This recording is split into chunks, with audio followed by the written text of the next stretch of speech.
Hey everybody, it's Craig back to here. In this video, I'm going to show you how to quickly update your Sony A74 firmware. So let's get started. All right, the first step is to go to Sony's website. I'll put a link in the description box below.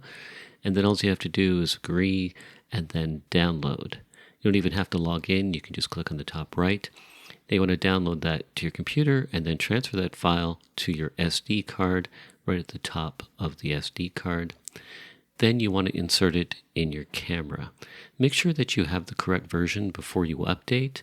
You'll see right here as I go to the version, you want to make sure that you have version 1.11 first. Then hit software update and it'll see the update on the card that you just inserted. Just go through this menu quickly, and then once you hit the bottom, hit execute. It'll take a few minutes for your camera to update. There's a little light that you'll see. That's the only indication you get. And then click OK. And then the next step is to download the Creator app to your phone or your iPad. You can see we have version 2.00. All right, thanks for watching this video. If you found it helpful, hit that like button. Also, if you're not already a subscriber, hit that subscribe button. If you have any comments or questions about this update, you can post them down below. All right, thanks for watching this video, and I'll see you in the next one.